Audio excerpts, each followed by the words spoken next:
Il y a un problème de volonté du ministère en charge de la jeunesse de rendre ce programme-là accessible à tous les jeunes. Et ce programme jeunesse du gouvernement n'est pas inclusif.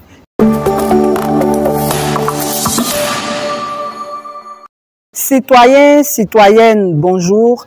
Le focus de ce jour porte sur le programme Jeunesse Gouvernement, le PJ-Gouv. Selon le recensement général de la population et de l'habitat 2021, le RGPH 2021, la population ivoirienne est estimé à 29 189 150 habitants, avec une population des moins de 35 ans à 22 218 197 habitants, soit 75,6% de la population. Et c'est certainement pour cela que cette année 2023 a été décrétée par le chef de l'État année de la jeunesse. Et partant, le programme jeunesse du gouvernement a été lancé. Mais que comporte le PJ-Gouv et qu'en est-il réellement? Le PJ-Gouv, c'est 21 ministères, dont le ministère de tutelle, qui est le ministère en charge de la jeunesse. Ça veut dire que tout ce qui est en faveur des jeunes dans tous les ministères sont regroupés au sein de ce programme. Et donc, par exemple, vous avez la CEMU, vous avez les jeunes qui seront recrutés dans le cadre de la CAN. La CEMU, c'est la santé, mais tout ça entre dans le programme jeunesse du gouvernement. Le PJ-Gouv, c'est aussi 1118 milliards sur 3 ans. C'est un programme triennal de 2023 à 2025. Donc, les 361 milliards qui ont été annoncés par le chef de l'État le 25 avril 2023, c'est pour l'année 2023. Le PJ-Gouv, c'est aussi 3 axes majeurs qui font, qui ont trait à la formation, à l'insertion professionnelle, à l'entrepreneuriat, à l'engagement citoyen, à tout ce qui est conditions d'épanouissement de la jeunesse en général. En ce qui concerne l'entrepreneuriat, l'aspect sur lequel nous avons mis l'accent, le PJ-Gouv, c'est les startups, c'est aussi les AGR, c'est-à-dire les activités génératrices de revenus dont le financement va de 100 000 à 1 million. C'est les petites entreprises dont le financement va de 1 million à 5 millions. Et enfin, ce sont les moyennes entreprises et les projets structurants dont le financement va de 5 millions à 50 millions. Comment les jeunes ont vécu tous les programmes destinés aux jeunes qui ont eu lieu avant 2023.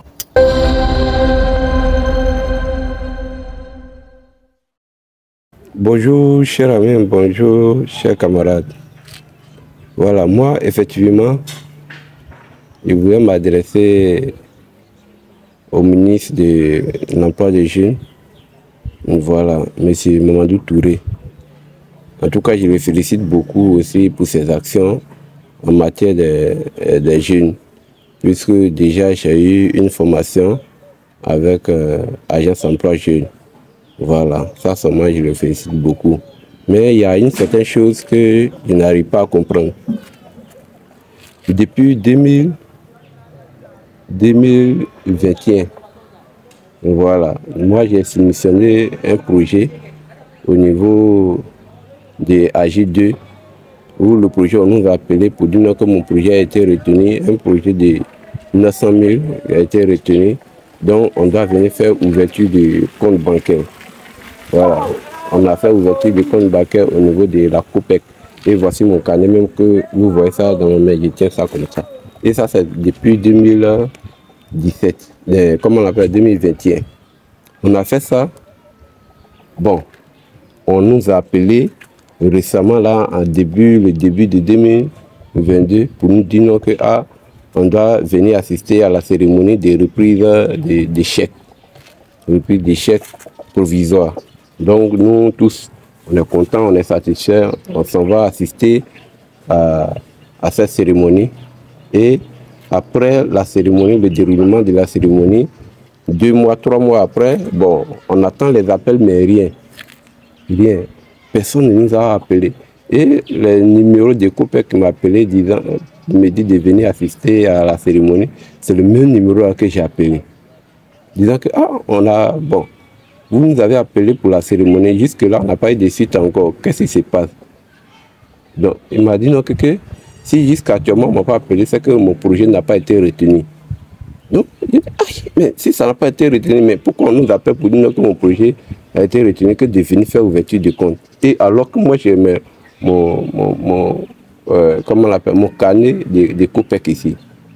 Il dit tout ce qu'on a appelé pour aller faire la cérémonie de remise des chèques provisoires, tous ceux-là, ils ont reçu de l'argent. J'ai dit, mais moi, effectivement, j'ai fait partie de ceux qui ont appelé, mais je n'ai pas reçu d'argent. Dans ce cas-là, j'ai fait comment? Donc, il m'a dit, lui, il ne sait pas, mais ce qui me concerne, c'est que de conserver, moi, mon projet, là, lors de la J3 ou bien la J4, je vais soumissionner encore mon projet. Ça, ce côté-là, moi, je... En mars 2022, j'ai cliqué sur un programme d'aide à l'emploi sur Emploi Jeune. En mars, je dis bien. Et après, je reçois un SMS disant que j'ai été retenu et que je suis convié dans une agence avec mes dossiers. Suivant les indications, on se retrouve à Angré, 8e tranche, dans un cabinet. On est reçu par une dame, qui se présente être la secrétaire des lieux, qui nous explique les principes du jeu.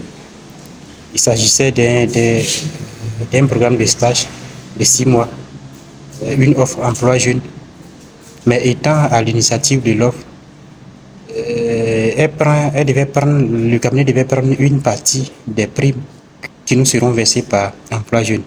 6 mois, ça fait 45 000 francs x 6, donc 270 000, et ils prennent 100 000 francs dans les 270 000.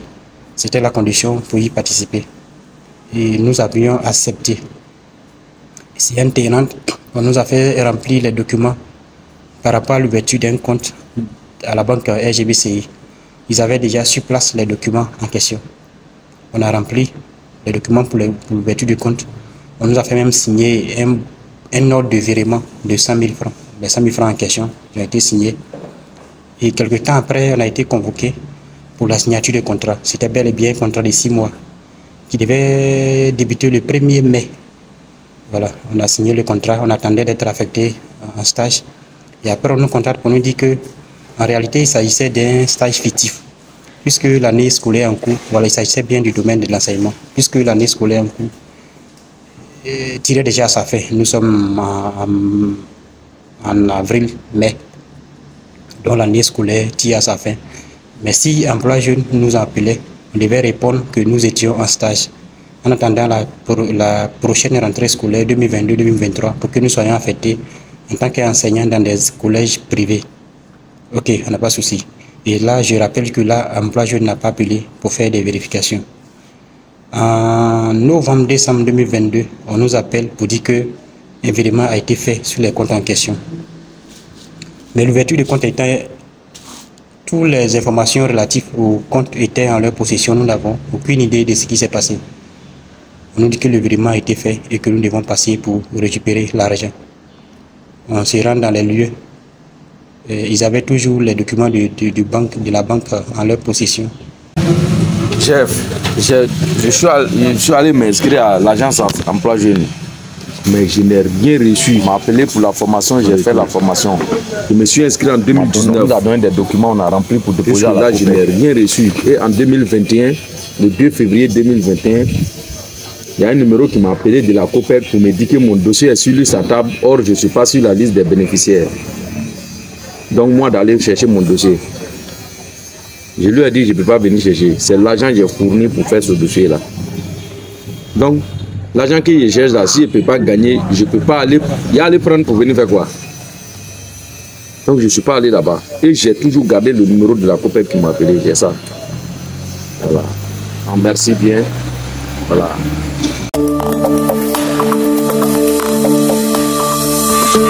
Je suis Gonto Bernardin, chargé de projet au niveau de ACI. Le 25 avril, quand on a appris la nouvelle du président décrétant l'année 2023, année de la jeunesse, on a été content. On a profité en même temps pour suivre l'annonce du président à travers le ministère de l'Emploi jeune. On a entrepris des démarches. On a envoyé un courrier, on a rencontré deux fois le cabinet du ministre. Ensuite, le ministre nous a reçu à l'auditorium pour nous présenter le programme. À la suite de cela, on a demandé aux jeunes de s'inscrire sur une de notre plateforme afin qu'on leur transmette les informations qu'on devait avoir avec le ministère. Hélas, 1000 fois hélas. Malgré toute notre démarche, et après les 2 entretiens avec le directeur de cabinet, on n'a pas pu entrer en contact avec le ministre. Étant chef de projet au niveau de ACI, on m'avait mis en contact avec un des conseillers techniques du ministre. On a calé un rendez-vous et là, ça n'a pas pu se croiser. C'est avec beaucoup de peine, beaucoup de difficultés, beaucoup de douleurs que je m'adresse à tous les jeunes.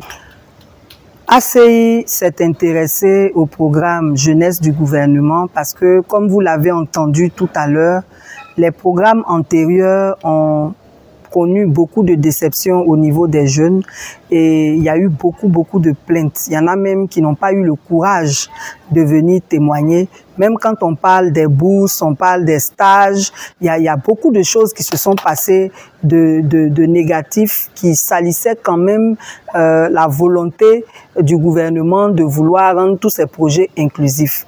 Donc, ACI s'est intéressé au programme jeunesse gouvernement parce que ACI voulait aider le gouvernement à rendre ce programme inclusif. C'est pour cela que nous avons lancé un appel pour que les jeunes viennent à nous afin qu'on puisse les encadrer et que nous-mêmes nous soyons témoins de ce qu'on les prendrait ou pas. Malheureusement, comme vous l'avez entendu tout à l'heure, nous n'avons pas pu avoir le minimum même d'informations qui permettent aux jeunes de pouvoir participer à ce programme. Comment se fait-il alors que dès que le chef de l'État a annoncé ce programme le 25 avril 2023, déjà à fin avril, le ministre de la Jeunesse avait un bilan. Ça veut dire que avant le mois d'avril, il y a des jeunes qui ont eu accès à ces financements sans que le reste de la population ne soit informée, puisque nous, c'est le 25 avril que nous avons eu l'information. Donc, le 16 mai, à l'auditorium de la CNPS, le ministre a présenté le bilan du premier trimestre et ils nous ont informé que les startups avaient bénéficié de 1 milliard, que les AGR avaient été financés au nombre de 1413 AGR. Il y a eu 162 petites entreprises qui ont été financées et 108 moyennes entreprises et projets structurants. Cela veut dire de façon évidente que ce programme a été mis en œuvre avant même que le grand public ne soit informé. Ça, c'est le premier problème. Le second problème, c'est que lorsque nous nous sommes intéressés à ce programme, malheureusement, on n'a pas eu les informations qu'il fallait pour encadrer les jeunes que nous voulions encadrer. Nous sommes allés vers le ministère, on nous a dit que la seule porte d'entrée pour participer à ces financements-là, pour avoir accès à ces financements, c'était l'agence Emploi Jeune. Je suis moi-même allée sur le site Emploi Jeune, il était impossible de soumettre un projet. J'ai donc appelé le ministère pour demander une séance de travail qui me permettrait de voir comment le processus se passe afin d'être plus informé pour pouvoir retourner l'information à ces jeunes qui nous ont fait confiance. Jusqu'aujourd'hui, cette séance de travail n'a pas été possible. Donc, il y a un problème. Il y a un problème de volonté du ministre en charge de la jeunesse, ou du moins du ministère en charge de la jeunesse, de rendre ce programme-là accessible à tous les jeunes. Et donc, il y a eu beaucoup de plaintes, beaucoup de jeunes qui étaient intéressés n'ont pas pu s'inscrire. Certainement qu'on va nous présenter encore un bilan. La question qu'on se pose et qu'on continuera de se poser, c'est comment ils font, ceux qui ont accès à ce financement-là, où ils ont l'information, comment ils font pour postuler. Et puis nous, on n'est pas informés. On nous avait dit en mai que début juin, il y aurait eu 16 000 AGR qui seraient encore financés. On n'a pas eu de suite. Certainement que dans le bilan qui va venir, on le verra. Mais vraiment, nous voulons demander au gouvernement de se ressaisir. Quand on est président pour tout le monde. Quand on est ministre pour tout le monde. Donc, quand il y a un projet qui est d'intérêt national, on ne doit pas mettre de barrières dès le début du projet. Et pour le programme jeunesse là, c'est ce que nous, on a constaté. Vous avez vu tous les exemples que nous avons donnés. Même pour la CAN qui arrive, le ministre avait dit le 16 mai, quand il faisait son bilan là, que normalement on devait prendre 10 000 volontaires. Finalement, le Premier ministre a demandé qu'on en prenne 30 000. J'ai reçu des plaintes de jeunes qui disent qu'ils n'arrivent pas à s'inscrire sur le site qu'on leur a donné pour s'inscrire. Et pourtant, vous allez voir qu'il y a des gens qui seront recrutés. Quels sont ces recrutements qui se font toujours de façon parallèle et auxquels personne n'a accès? Sincèrement, ce n'est pas bien. En termes de bonne gouvernance, en termes d'égalité des chances, en termes d'équité au niveau des populations, il y a un problème. En conclusion, nous voulons dire que ce programme jeunesse du gouvernement n'est pas inclusif. Il n'est pas inclusif parce que s'il l'était, il serait au moins facile de s'inscrire. Ça n'a pas été possible.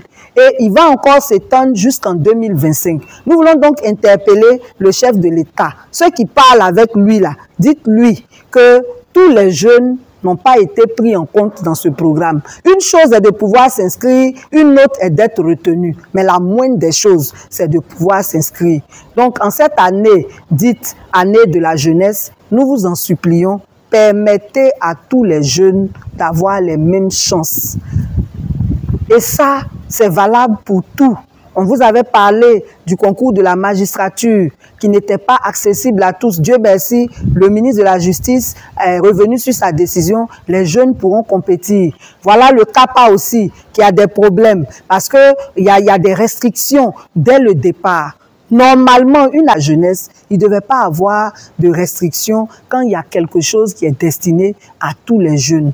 Donc vraiment, nous voulons demander au chef de l'État, au chef du gouvernement, au ministre en charge de la jeunesse, de réparer toutes ces imperfections, toutes ces situations qui ne sont pas honorables. Nous tenons à remercier ces plus de 2000 jeunes qui nous ont fait confiance pour nous soumettre leur dossier.